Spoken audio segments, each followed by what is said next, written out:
Harjap Singh Bhangal, for you, it's not drama, it's your life, it's your job, it's your profession. It's good to have you back on the programme. It feels like only 1.5 seconds since you were last on talking about exactly the same thing. But the story moves on, or does it? So this is about the salary that's required. It's a big increase in salary.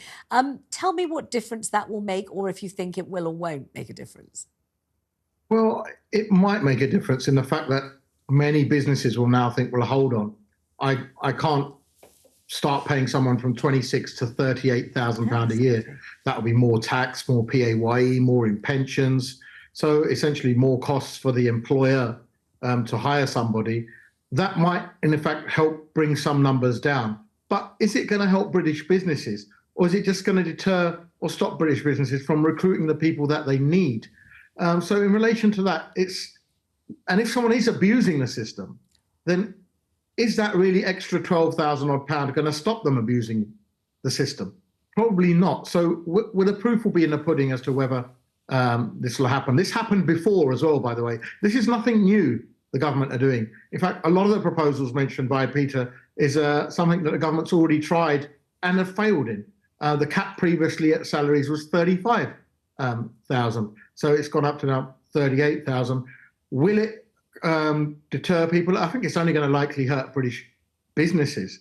And in relation to the health and care sector, well, the health and care sector have still got 165,000 vacancies.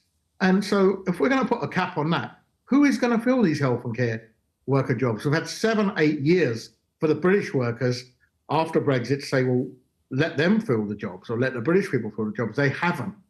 So I think alarm bells are definitely going to be ringing around the care and health sector today. The dependents could actually add something to cutting down the numbers, because potentially we do have families here of workers where you have one worker coming over and up to 5 people are coming over with them. So their spouse and 3 kids can come with them and they can work freely wherever they want and go to school here.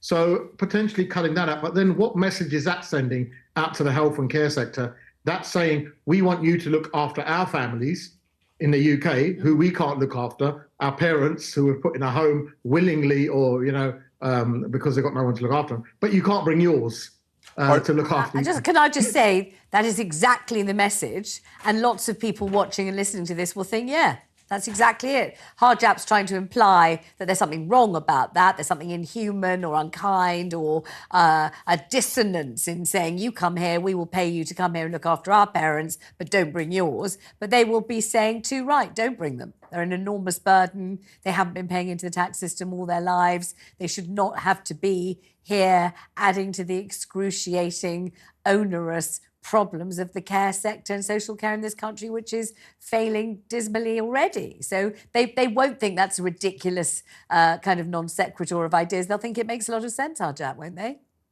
Yeah, well, parents can't come over as dependents anyway. So it's only spouse and kids.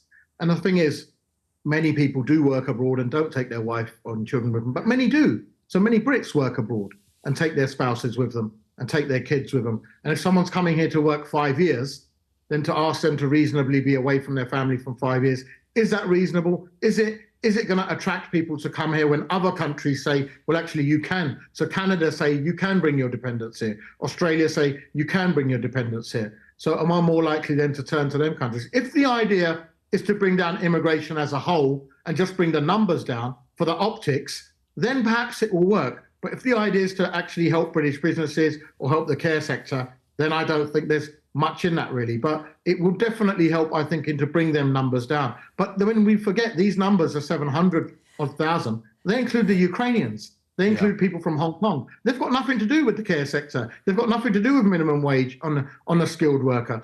50,000 are coming across on the small boats. They've got nothing to do with the wages. So they are the people that are not going to be discouraged. It's almost like saying to Ukrainians, we can have 200,000 of them. They can bring their spouses and kids over.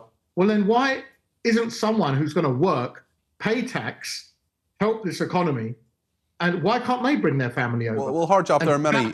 Let Peter just answer, Harjap. Harjap, there are many Ukrainians who are contributing to this economy and are doing a lot of those jobs and other jobs that they're trying to do. But it's interesting, certainly, when you talk about the numbers going down, and if that's the point of the exercise, That is the point of the exercise politically. It may not be necessarily the best thing for British business, but that is certainly what the government wants to do here, because if Rishi Sunak and James Cleverly can show they're bringing those numbers down, well, that is a political win, no matter what the consequences are. So you make a really good point in that regard. I think there's another point as well in terms of the over 5 million people in this country who don't work. Now, a lot of them can't work because they're disabled or they have mental health issues or whatever. But what the government's trying to do is bring that number down as well, get those people back into the workforce. But you can't really just go to someone and say, look, you've got to become a care worker. Although many people say, actually, you should be doing that. And the government's looking at a lot of measures, a lot of it in the autumn statement about benefits, about trying to encourage people back into work, which hasn't worked so far. And even just on the unemployment lines, there are over 1 million people